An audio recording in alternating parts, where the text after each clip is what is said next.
We've got some unique examples of game mechanisms to talk about. Welcome to Tabletop Shop.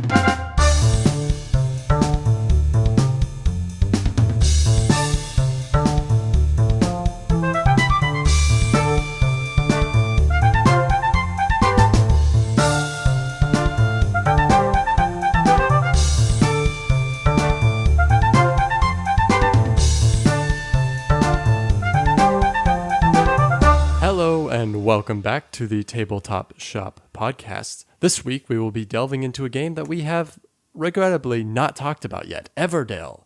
It's about time we talked about Everdell. And after that, we will be going through 5 different kind of mechanisms, I guess you could say, and we're going to be talking about some very unique implementations of those mechanisms. I am one of your co-hosts, Nate Clark, and as always, seated halfway across the country from me is your other co-host, Mr. Cody Pennington. How's it going, dude? First time being halfway across the country. It's actually like most of the way across the country. 3/4 of the way across the country. 3/4. Speaking of 3/4, do you think 3/4 of our episodes start with us talking about like what distance we are from each other? Well, I was just thinking about how the last one we just posted, again, we discussed in there about how regional content is not very interesting. Not good. Not good. So, all right, I don't know what you want from me. Let's move right on then. Just gloss right over it. Intro question, Cody. Are you ready for your question of the week? Yeah. All right. You are locked in a cabin, okay? You're locked in a cabin for a weekend with one of the Dice Tower crew. Who do you want to be like? Okay, well, this should be an easy question to answer. All right. Yeah. Who would you pick and why? This is for a whole weekend. And there's no games either. There's no gaming? There's no games. So you just have to sit and talk with this person or ignore this person. Dang it. I mean, it's obviously a tie between Z Garcia and Tom Vassell. I'm just trying to decide. I feel like I would possibly connect more and maybe have more to talk about with Tom Vassell. Mm-hmm. But Z is just so laid back that I feel like I would appreciate that if I'm locked there for a whole weekend. Yeah, I feel like Tom would go stir crazy. Just a little bit. Yeah. He would just start designing games, probably. He takes up more space, too. I'm just going to put that out there. Tell him that to his face. What? He's a tall guy. What do you want from me? Yeah, that's true. I would actually pick... I thought about this for a bit. I would actually pick Mike, I think, because... Yeah? Well, like, I feel like... his personality on a lot of their videos is he feels very kind of philosophical, you know? I feel like he's somebody that I could sit down with a whole weekend, sit down with and like have some good conversations because there's no games to pass the time, you know? And so True. I feel like I could have some good convos with him. But I feel like maybe you'd pick up a spoon and he'd be like, but what is a spoon? I don't think he'd actually do that, but you said he's more philosophical, so I'm trying to think of some scenarios here that you might run into. I don't really know if that's philosophical. I mean, it kind of is, but it's kind of like fake philosophy when you start doing the like, what is a spoon kind of stuff. That's just like philosophy, like intro to philosophy, 101 or whatever. Yeah. It's kind of a different thing. I'll allow that. That's a well thought through choice. Well done. Thank you. Yours was somewhat well thought through. Flip question. Which member of the Dice Tower would you least want to get locked in a cabin with? Oh, maybe we shouldn't answer that for good. Defamation charges. Defamation. I feel like I might have to go with I think it's Jason is his name because I don't know, he seems to just kind of talk. He's not on camera as much as the other like crew members, but when he is, it seems like he really talks. And Tom was like always trying to reel him back in. And so I feel like he'd just talk my ear off, and I don't know if it'd be about necessarily interesting stuff either. So yeah. Chris Yee would be fun to be locked in a cabin with. Oh, yeah, that's a good choice. He would make games with you. You'd get some spoons, and he wouldn't care about asking like what a spoon is. He'd just be like, he "What doesn't can we care. use this for?" Exactly. Yeah. It'd be fine. He'd come up with some dope anime reference that you wouldn't get, but it'd probably still be funny. Because it was Chris that said it. Exactly. Yeah, exactly. All right. Well, I'm glad we wasted our time having that conversation. Although that was a good intro question, Nate. Well done. It was an obligatory. Like, we had to ask it at some point. It was just the tension was building. We knew it was going to be there eventually, so I just had to get out of the way. All right. Yeah. Well, let's get into the significantly more interesting aspect of what have you been playing this week, dude? Well, it will be significantly less interesting. As you mentioned, I am now on, as I mentioned and you pointed out, I am now on the other side of the country. And so that's what most of my time has been taken up with. So I have played a couple games this week, actually, but nothing new. Got Hadara back out. Haven't touched that in a while. That was fun. Ah, nice. Yeah. But yeah, nothing All right. new. That's all? Just Hadara? Just that. Well, we played Castles of Burgundy also. Always a classic. Okay. Just Hadara and Castles? Just that? Yep. Okay, damn. I thought you had another one in there. It was going to be funny. It was going to be funny. Okay. Yeah. So I do actually have a new play to record, and that is Dice Manor. Oh, yeah. And Okay. we were provided a couple of games from Arcane Wonders in their little quarterly review solicitation email thingy that we finally signed up for. Sounds bad when you And- say it that way. Quarterly well, review it's- solicitation. That's literally what the email was called. So It's funny. The it's- only time you ever see the word solicit is when there's like a posted sign that says no soliciting. That's like the only time you ever see that word. I know, exactly. But I mean, this is the occasion where solicitation equals free board games, and you're like, Maybe I'll solicit dope. a little bit. yeah. So I'm kind of happy that I enjoyed Dice Manor so much, and I did enjoy it quite a lot because the first game, Neotopia, that no, you didn't get to play Neotopia, did you? No. We played But it Four was the- Gardens.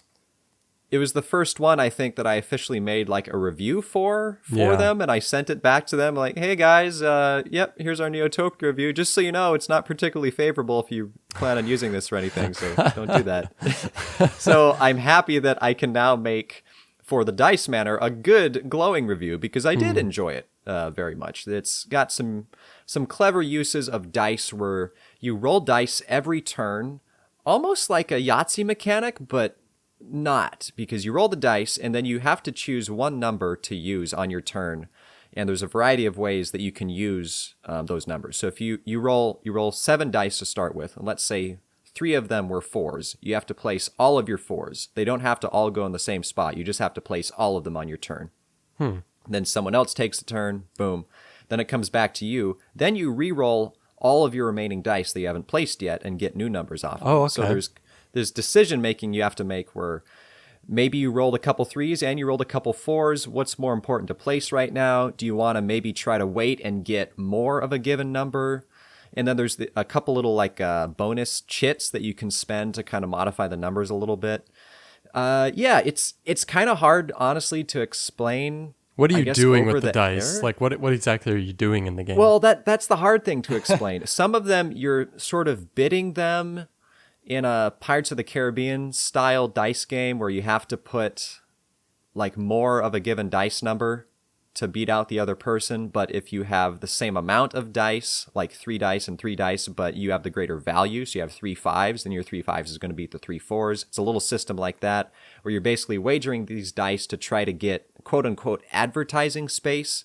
Really all that does in the game is it moves you up on getting points, and then it gives you access to additional dice if you win more of the bids. So you can place dice on that. The core aspect is you're placing dice that you want on 6 different places, numbered 1 through 6, that correlate to different rooms that you can add to your manor.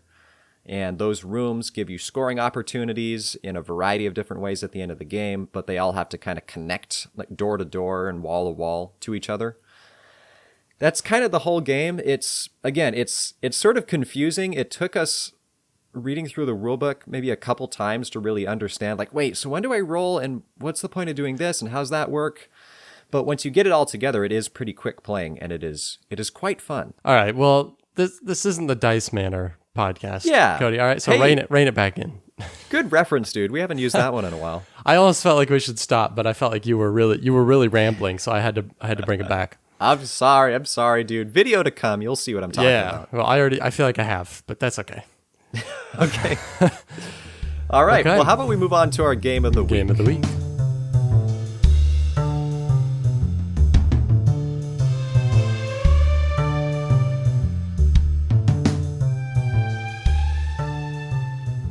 Okay, it honestly has been a surprise. Like, we've been doing this for over a year, and we haven't talked about Everdell yet.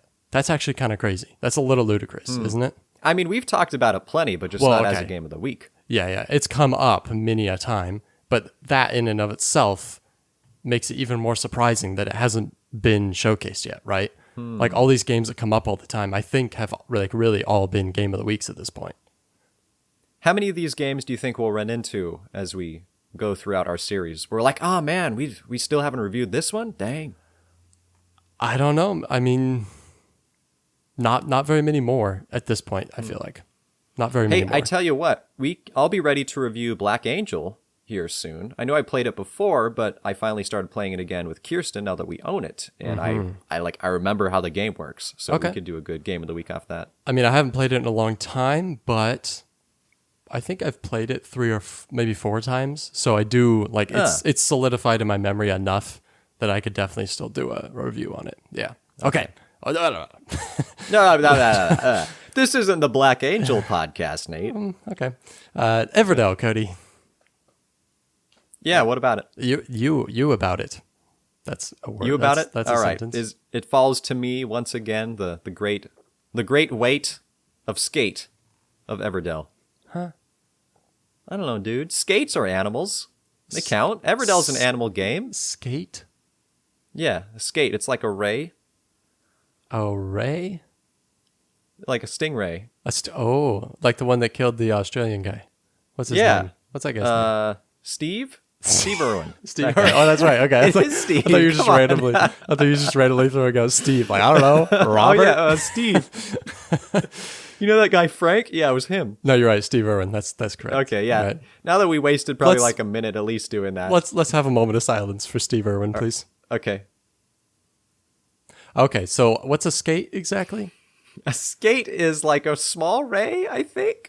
A small ray. Okay. Skate versus ray. All right, Nate. Most rays are kite-shaped with whip-like tails possessing 1 or 2 stinging spines, while skates have fleshier tails and lack spines. So I'm guessing skates are less dangerous. Maybe Steve should have been hanging out with them. Is that Ooh, is too that soon. Too soon. Okay. Right after the moment of silence, really, Cody, there's not a lot of respect. Right on track. Okay, so Everdell, which coincidentally does not include skates, although there's so many How's that a expansions coincidence? that maybe there will be skates that you can play as at some point. Who knows? Who knows? There's what's the new one? Everdell Farshore, that's like the ocean. That's a standalone version. game, though. But yeah, there could be skates in it. There's different critters, I believe, that you play as. So who knows? Maybe you could be a skate.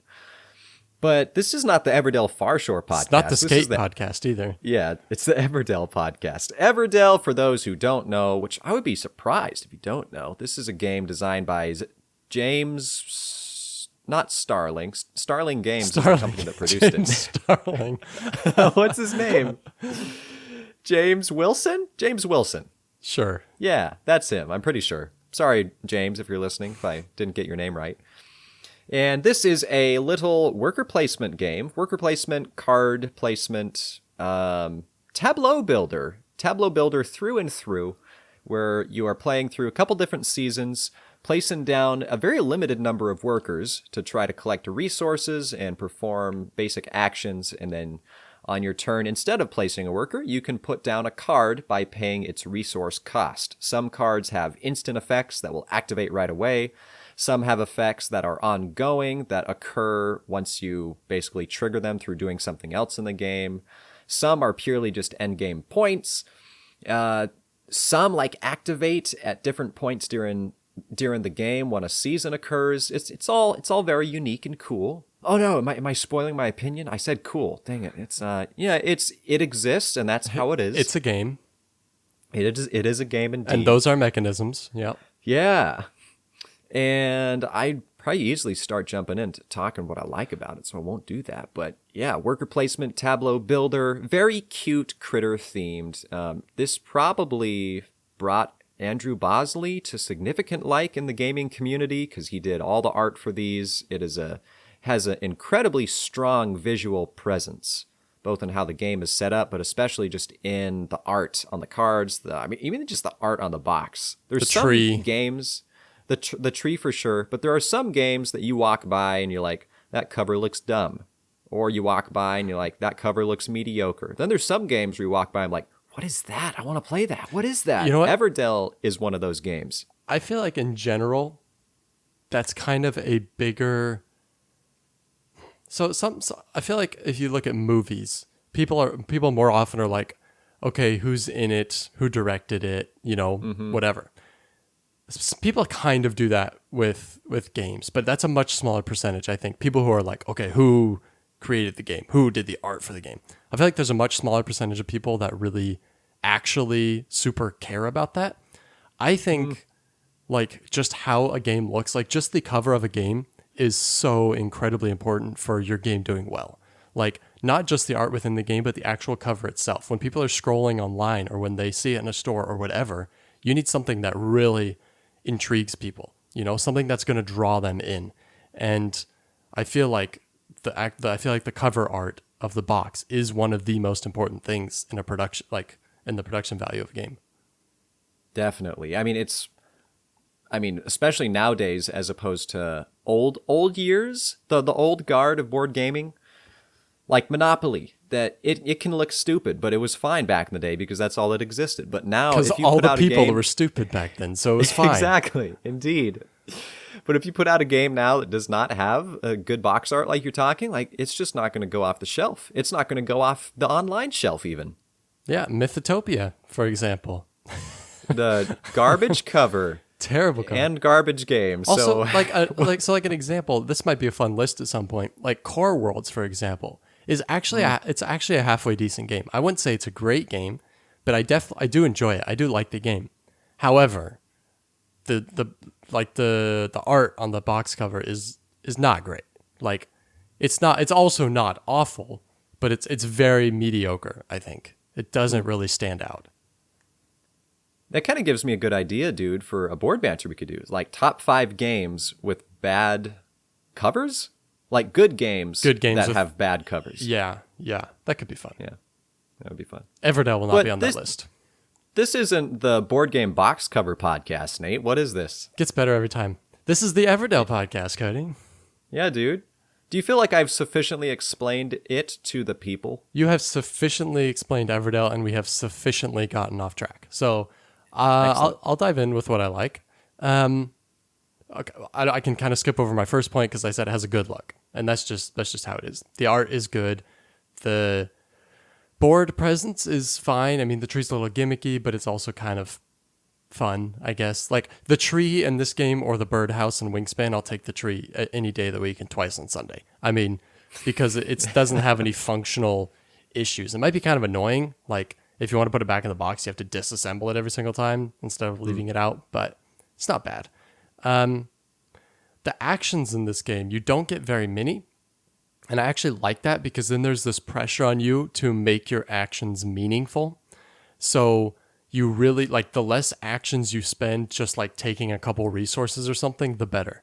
And so really making your actions meaningful and going on kind of more powerful spots because your card player or whatever is generating some resources or you have discounts or whatever, because the actions are so limited, I like that. Yeah, it just puts that pressure on you to, I don't know, like you just feel like you're wasting a turn if you do a really simple action, and I kind of like that. It kind of makes you push yourself. I feel like to do a better job.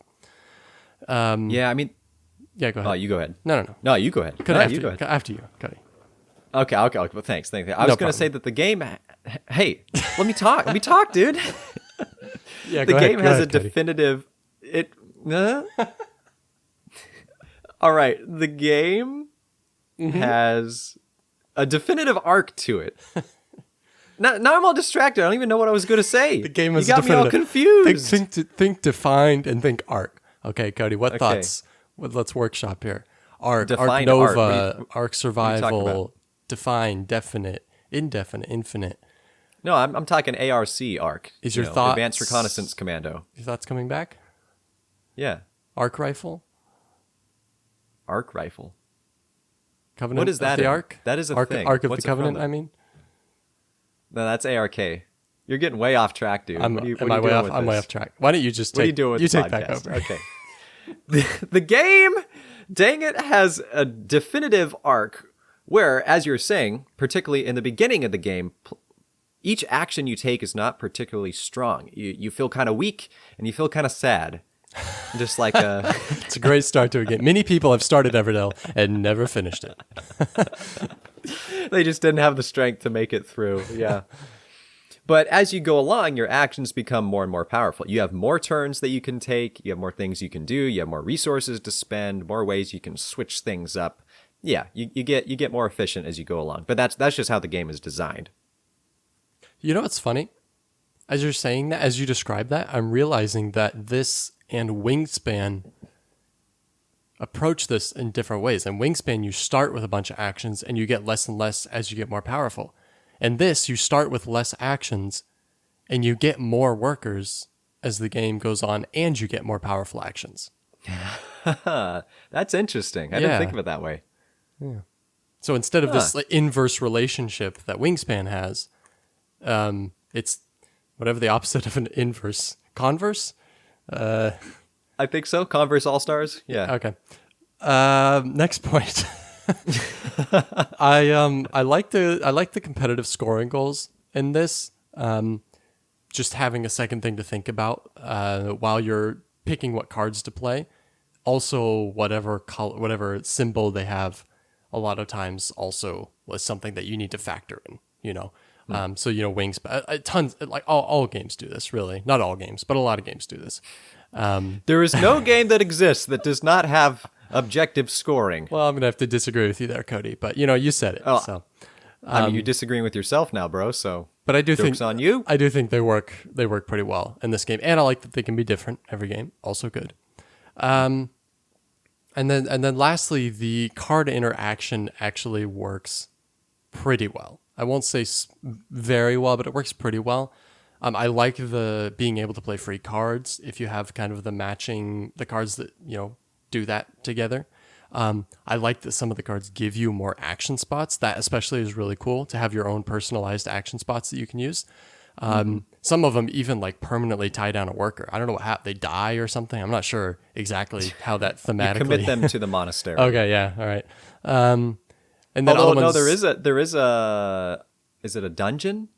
Oh yeah, I think it's the dungeon where you can like put a little critter in jail and then that's great. He just gets forgotten about. Cool. Yeah, and then other ones just they generate resources in a production cycle, and they just have other effects and bonuses, and they did a good job with card play. I enjoy that quite a bit. So. Yep. Anything else you liked about this game? I'll let you just go through all yours, as is our tradition, and then I'll do mine. Honestly, that's pretty much it. I have to say I also appreciate the player colors and the little different animal types you can use. They're kind of basic wood cutouts, but the colors are nice, so that's a little bonus. But yeah, that's about it. All right, pretty dope. Of course, the art is beautiful and wonderful. I don't have to go over that again. I like how there are different seasons in the game, and it's one of those like asymmetric player stages games where some people can pass into the next season, and even if the person behind them hasn't gone there yet. And you can delay that too. So even though you only have a certain number of workers each season, your actions aren't confined to just what you can do with a worker. On your turn, instead of placing a worker, you can play a card from your hand, which in turn will do other things. So that's kind of the way you can delay it sometimes. Specifically at the beginning of the game, you want to try to get as many green cards placed as you can before going into the next season, because the next season will activate all your green cards. So if you have the resources, or if you can get them just from placing those little two guys at the beginning, then you can try to get a few more green cards going, and that can activate and do a lot more good for your life. And then not only like is that first season, just activate the green cards, then it's like the second season lets you draw, I think it's 1 or 2 cards from the meadow. And then the third season, you get 2 workers back instead of 1. So it's cool how each season has a bit of a different vibe, different atmosphere to it that you're working within. And that's pretty cool. Yeah, I guess so. I mean, I feel like that in itself doesn't stand out to me too much, but I can allow that, I guess. Thanks, dude. I appreciate that. No problem. Yeah. I like the connection between specific locations and workers as well. Or, sorry, not workers. critters that you can play. So some cards are going to be either locations or they're going to be critters. And if you have a location card down, like let's say the inn, that connects specifically to the innkeeper critter. So if you can play the inn first, you can use that inn to play the innkeeper for free instead of having to pay the normal cost for the innkeeper. And that is the magic and the secret to the game to doing really well, is being able to not have to spend all these berries on the critters, because berries are a little bit hard to get. It's a cool little system there. There's also a negative aspect to that system, but we'll get to that. All right, I'll allow it.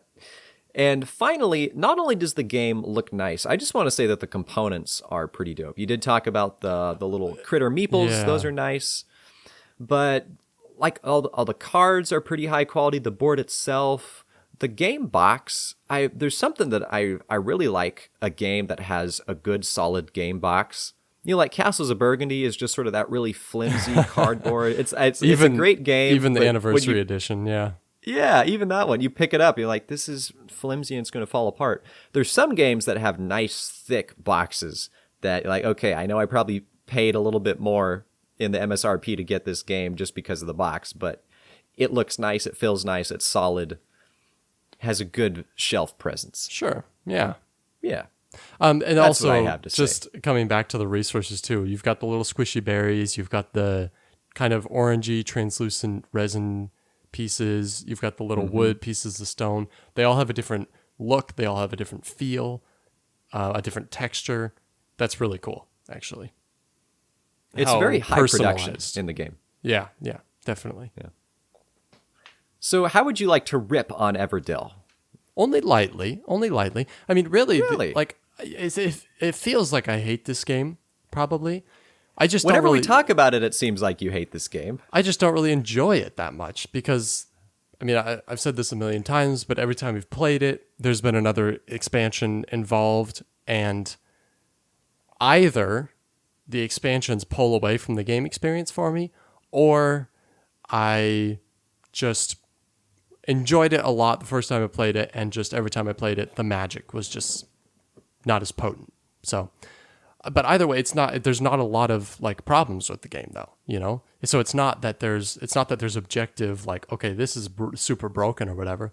It's just, maybe it's just not my kind of game, I guess. But one thing that is a little broken, and I know you'll probably want to talk about this too, because you bring this up a lot, is the card market meadow area.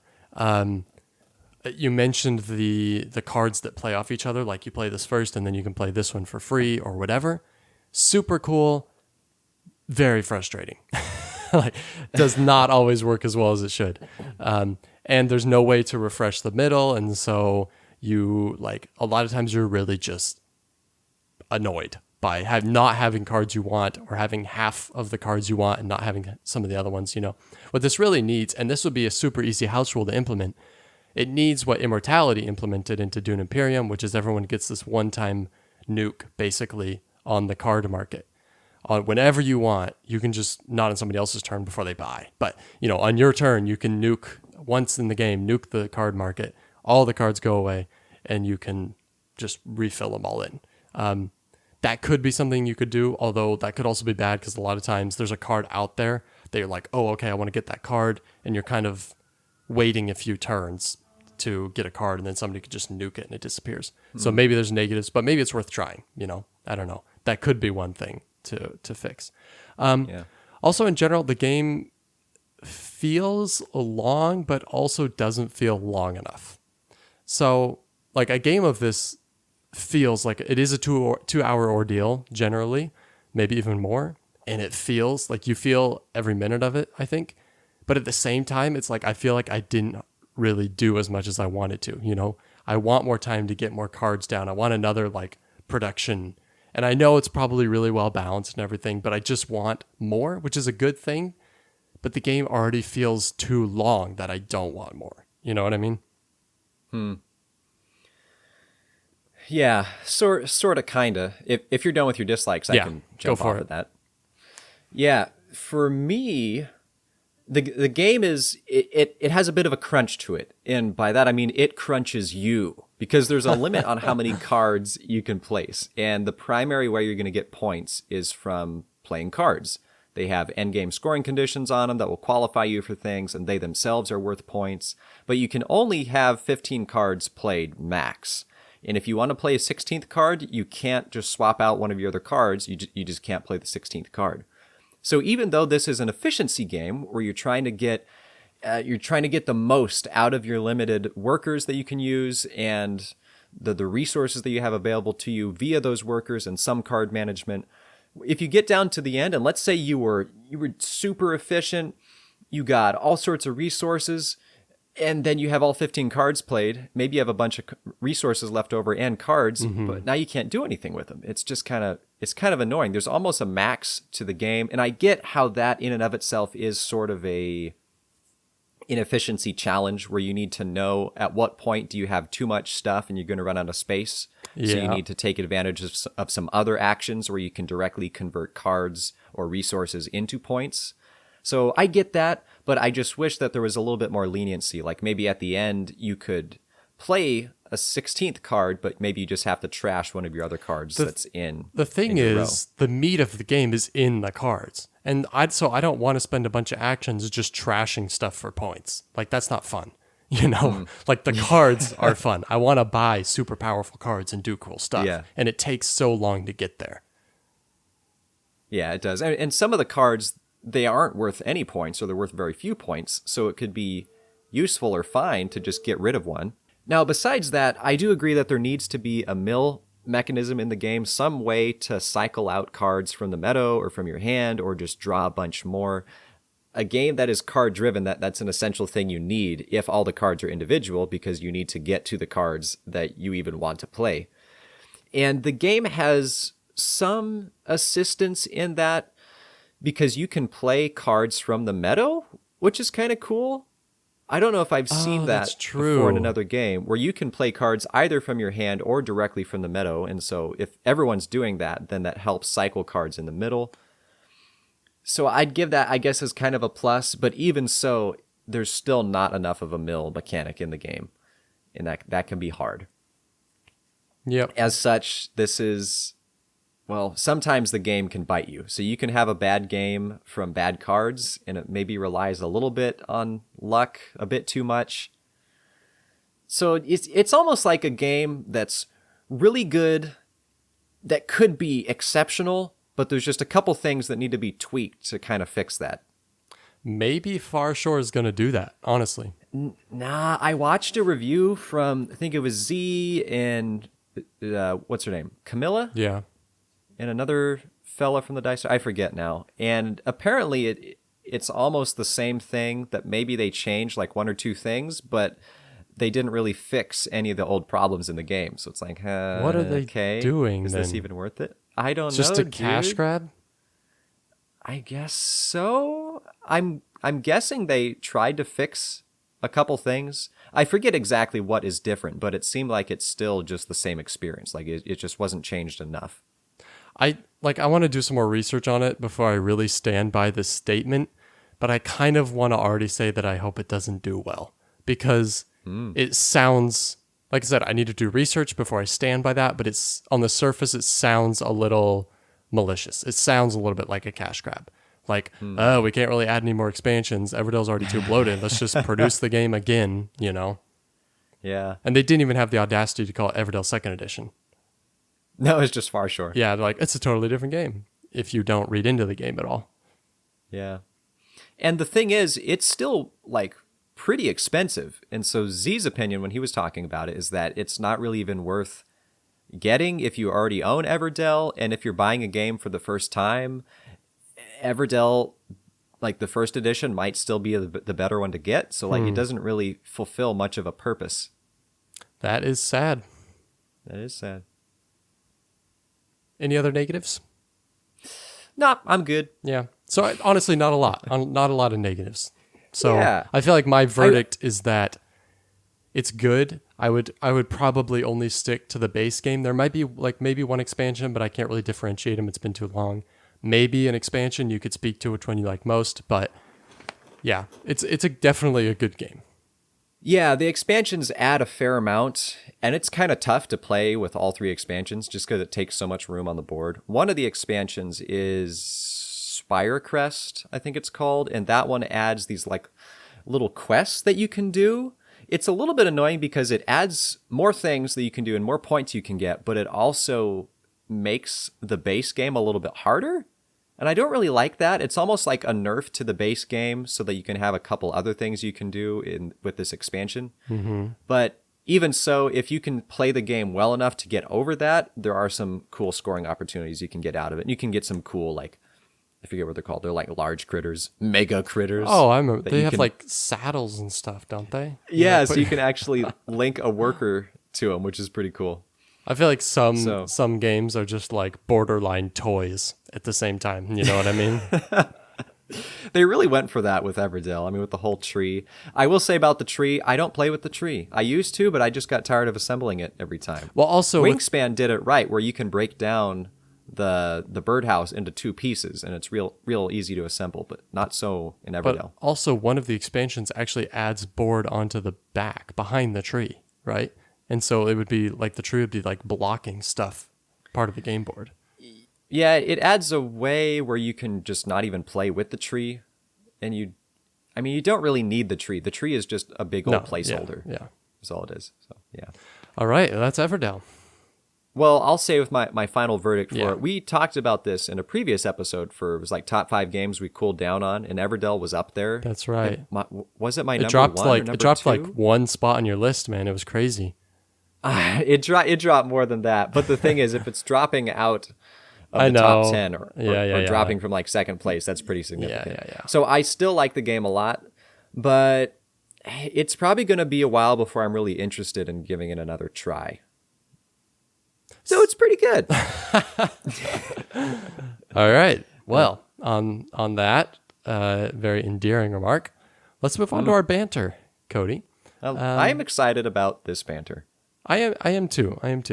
So, as mentioned before, this is the most interesting or unique or creative, whatever word you want to put in there, implementation of 5 mechanisms that we handpicked. So maybe as an overview of the 5, should we say the 5 mechanisms we picked, or should we just go one by one? Let's surprise the people. Let's surprise them. Let's do that. Okay. Yeah. So not necessarily best games of a mechanism. We chose the games that most uniquely implement a mechanism and so deserve a place of honor. Right. We don't want to just plug and play from our top 100 lists or top whatever lists. So, okay.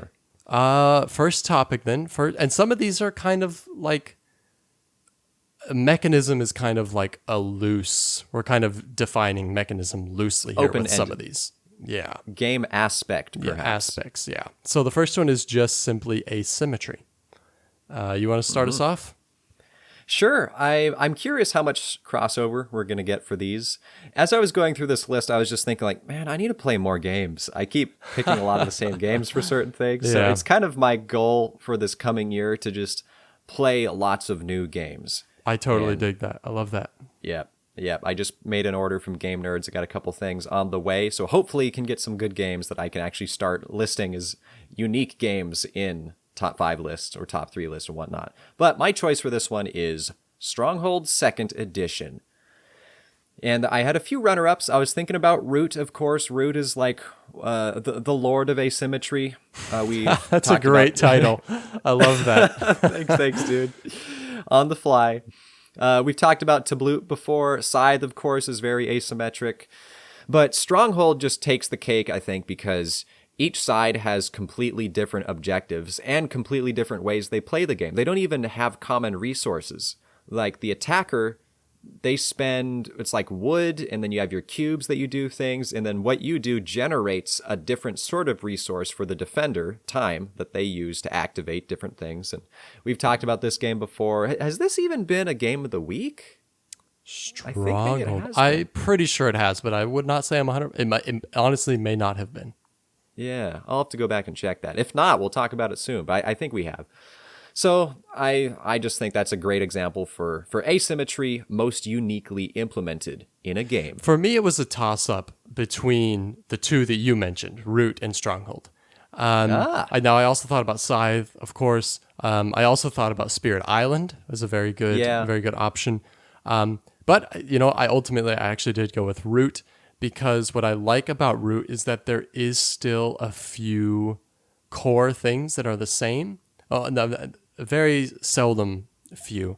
There's some combat that's the same for everyone. A little bit of area, like moving around, that's the same, and a little bit of card play that's the same.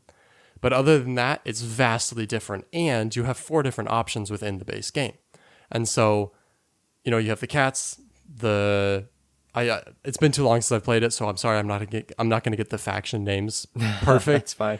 It's the Eerie Dynasty, maybe, and then the Woodland something or other, and the cats, and the Vagabond. The cats. And every side, every faction totally plays almost a different game, but you're all playing it on the same board. And so, whereas in Stronghold, it's just you versus me, and I'm attacking your castle.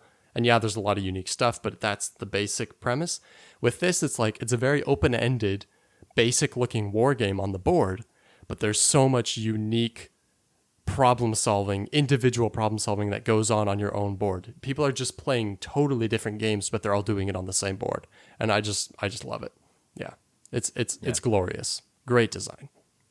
A good choice, faux show. The Lord of Asymmetry. It really is like the poster child, I feel like. Still. It kind of is, yeah. Although, what is it? Merchant's Cove came out recently, and apparently that's kind of a similar thing, to the extent that everyone's kind of almost doing a mini game on their own map and there's even more factions than at least base Root. So need to try that one out for sure. It looks nice too. Had a lot of good color. All right, multi-use cards, Cody. What do you got for this? Yeah, boy. I'm going to hit you up with Expeditions, Home Slice, a new game just played recently. And I thought long and hard about this. And of course, you've got all the Shem Phillips games, the West Kingdom, Wayfarers of the South Tigris. They've got a lot of good implementations of multi-use cards, primarily in the citizens or townsfolk or whatever they are on the given game. But I really just decided to go with Expeditions as the most unique implementation, because every single card is going to give you a base value of a simple resource. It's either strength or guile, I think it was. And in addition, every single card offers you basically an action that you can activate with a worker when you play it, and that's optional. And besides that differentiation, all the cards have different little categories where they have those 2 basic components, but then they can be played as a quest. You can complete the quest and get certain goodies out of it, which then impacts the rest of your game and how you're going to score.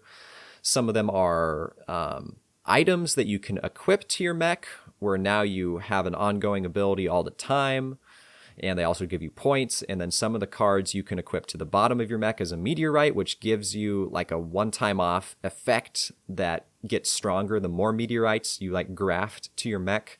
And I just thought it was really cool. A strong card-driven game with a lot of different ways to use all the different cards. Definitely respect that choice. I think it's good. I like the cycling cards, and they're kind of, every once in a while you're choosing to solidify one into its place and it steps out of the cycle. I do like that. Yeah. Yeah, pretty cool. Okay, for me, now hear me out, all right? This is not what I picked, but I almost, and I really thought long and hard about this and eventually decided it wasn't the right choice, but I almost picked Dominion, because Dominion has it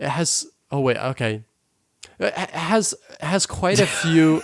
Are you second guessing yourself? No, After all this time you spent thinking about it? Here's the thing. I didn't pick this as my pick, so it doesn't really matter, how poorly Well, I I'm represent glad, because the game. apparently it doesn't even qualify. No, it totally qualifies. There's, especially if you get outside of the base game, there's quite a few cards that give you options, and you can do some very, very different things with those options. But in general, Dominion just kind of felt like a weak choice. So I didn't go that route. In fact, I think you made a good choice to not choose this one. You definitely would have eaten me alive for that one. I actually almost forgot about the game that ended up being my number 1 for this, and that is Gloomhaven. In Gloomhaven, first of all, the character you're playing as, which don't even get me started on how many characters there are because I don't have that number memorized.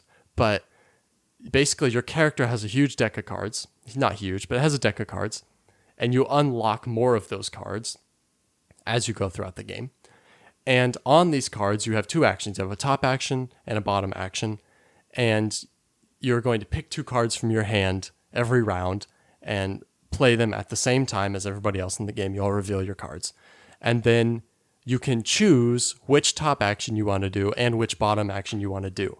And you don't have to choose right away. So if somebody else is going first, which again, or sorry, not again, but also on these cards is a little initiative number printed on every single card. And so that's also used to determine the initiative for who goes first. So that also affects your decision making for which cards you pick for the round, not just what you want to do, but also kind of what order you want to go in. But then also, let's say somebody goes and then it's your turn. You can still choose. You don't have to pick at the beginning of the round which top action you're going to do and which bottom action you're going to do. You can still do, the top on either and then the bottom on the other one. I like that. There's a lot of flexibility with how the cards interact with each other and the different things you can do. And yeah, I think it's just a phenomenal system. Yeah, that's a good choice, dude. For some reason, I didn't even think of Gloomhaven. I thought of it for asymmetry. Sure. Just because every faction plays really different. But for some reason, it just slipped my mind as for multi-use. No, so good choice. Gloomhaven would also be a very good one for asymmetry, actually. Yeah. I will say it's only a slightly better pick than Dominion for multi-use Small cards. margin, huh? Yeah. I mean, come on, man. Minion in Dominion, you can take just 2 coin, or you can trash your entire hand and draw 4 more cards, and everybody else has to trash and draw 3 cards. There's some cool options, man. Some cards have 3 options, but let's Gloomhaven. I don't, okay, all right. What's our third? Our pick, third dude? one is super broad. We're just going dice, just dice. That's not a mechanism. I mean, it's a thing you use in games. It's a variable in a game, but I would not call dice a mechanism. Yep. So I went with a roll and move Monopoly. Cool. Most innovative use of dice. Yeah.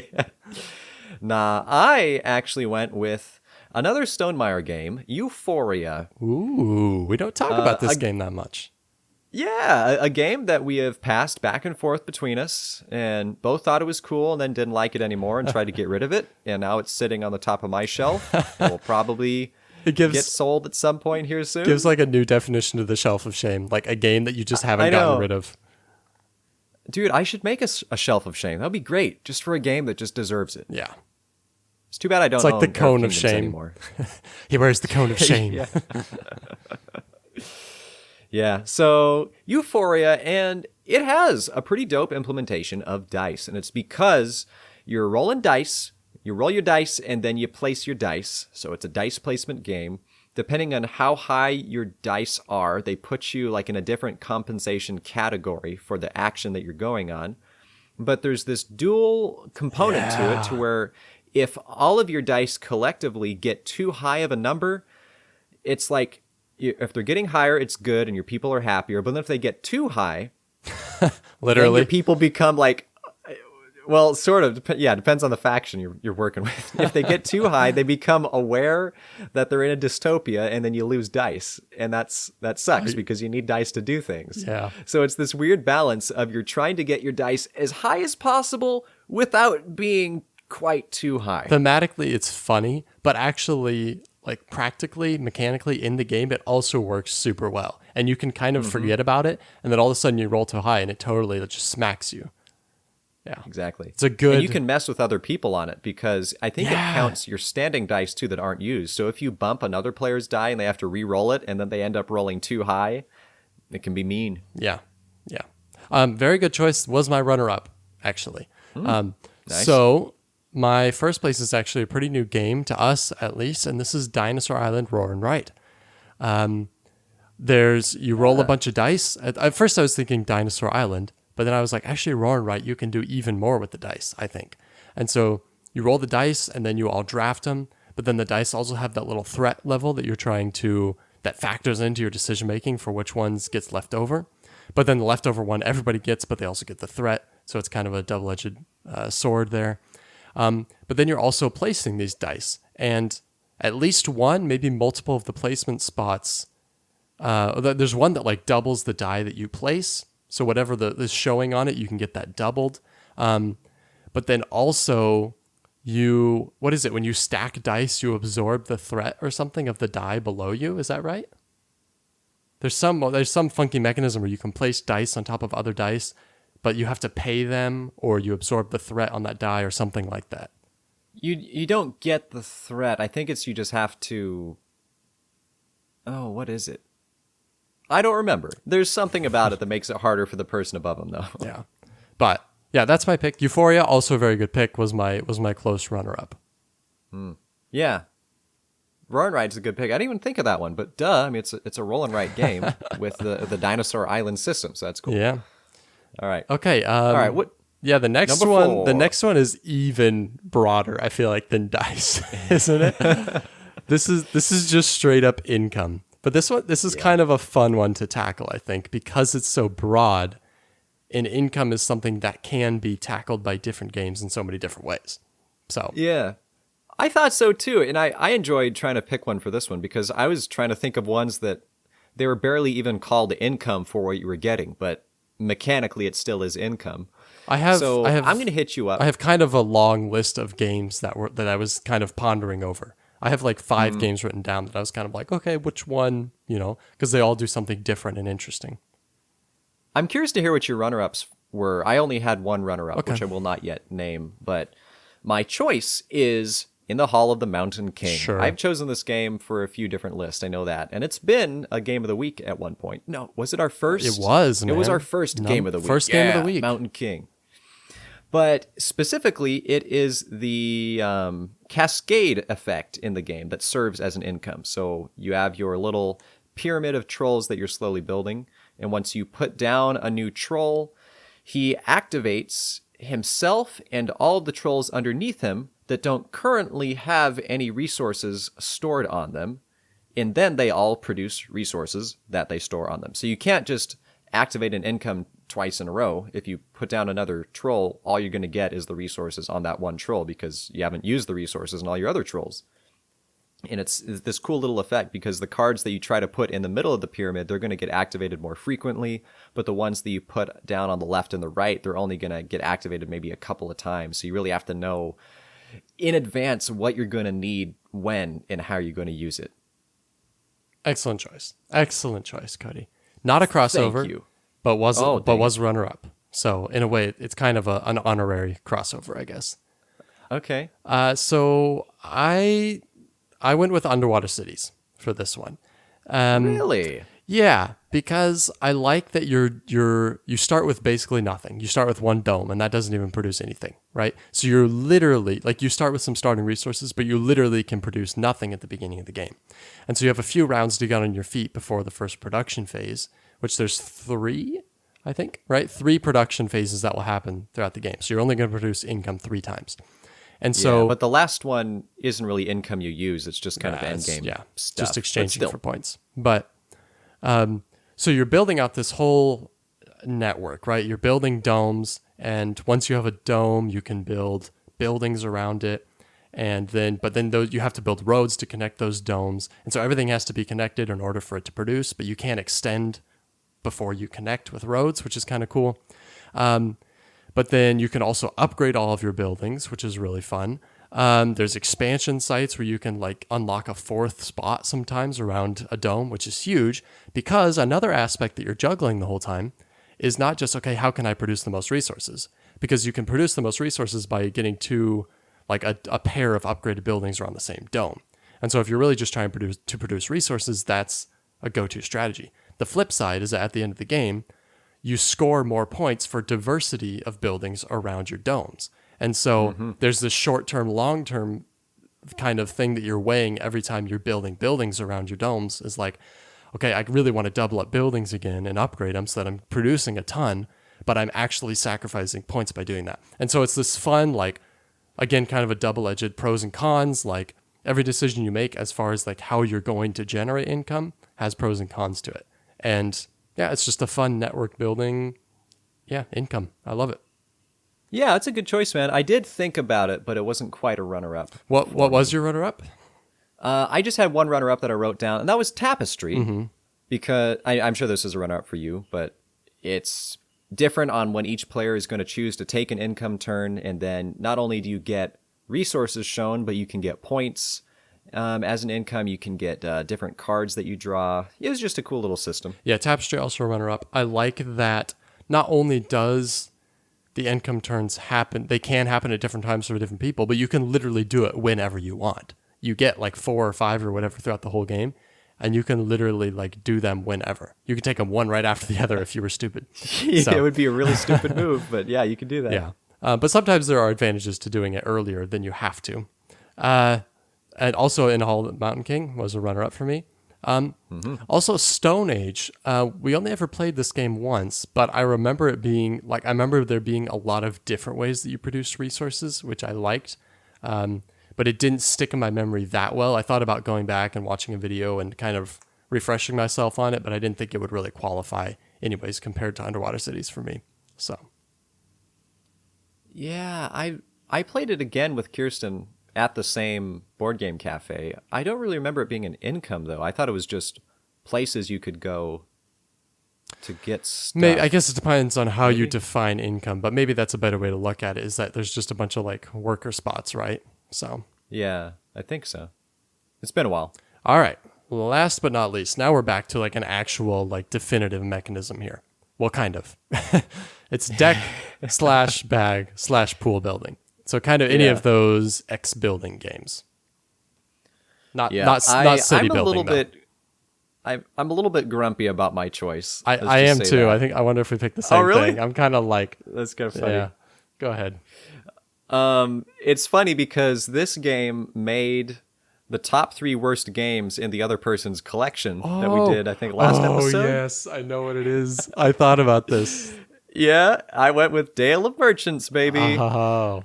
A game that I did not particularly enjoy, but if we're talking about unique implementations of deck building, deck / bag / pool building, but in this case, deck building, this one takes the cake because you're specifically deck building so that you can get rid of your deck as fast as possible. Yeah. And that's just different. Deck efficiency. Normally, you're trying to get all this stuff so you have a greater pool to be able to do cool things, and then usually you earn points off of all that at the end of the game. But no, this is just a race. You're just trying to get sets so you can put them all down on a turn and just beat the other person. Which is cool. Yeah, definitely. Definitely thought about Tale of Merchants. I actually also almost thought about Lord of the Rings Deck Builder because it's so unique in the sense that there's no skill in the game. I thought that was a cool twist on deck building. I did not, however, consider Dominion for this one. It had already taken an honorary spot on a different topic. So,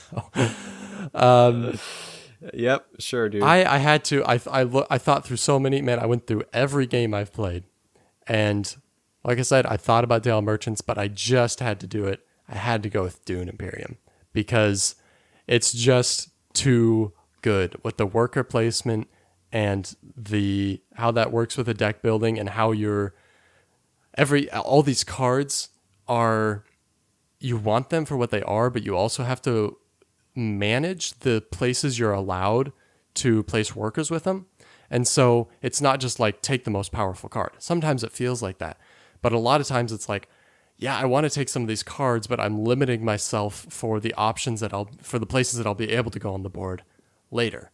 And so, yeah, to me, it's just a phenomenal, I don't know what the right word is, symbiosis, whatever. Phenomenal design.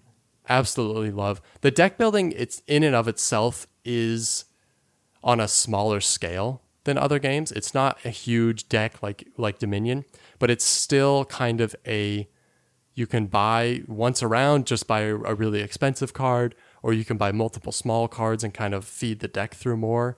But then with the Immortality expansion, it introduces another resource that you can purchase some other cards and then you can graft. It's just, yeah, it's so intricate and it's so kind of complex, and I love it.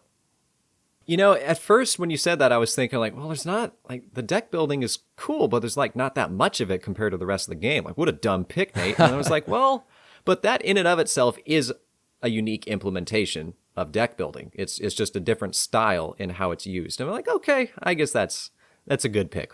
I'll allow it. It might Zamoyam be... Zichim. You got it out with that Polish crap. It might be fair to say that Dale of Merchants is a more unique spin, honestly. Like, I feel like I could probably put them neck and neck on this one, because Dale of Merchants honestly is maybe the more novel idea with really twisting how the mechanism works. Thank you. I will accept that victory.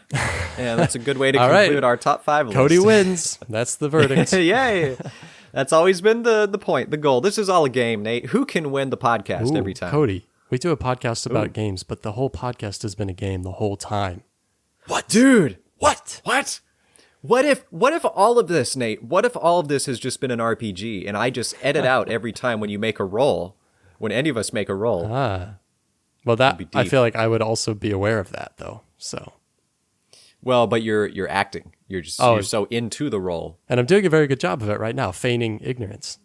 Yeah, you're doing great. Yeah, it became so meta. It's just kind of like when you have a display, a separate display of a camera feed, and then you show that display to the camera, and then it makes this infinite loop thing. That's what just happened. Yeah, it's just like that. Exactly like that. And remember, it is in fact not safe to eat the little squishy berries in Everdell.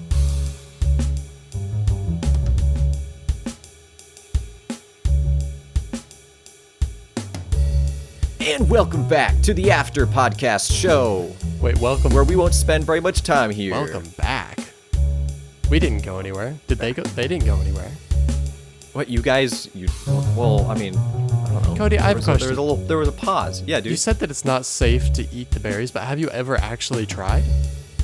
Well, I'm not a biologist, dude. So I'm just saying, Cody. just saying. Doesn't sound like you did your research. You go get some berries. 1 second.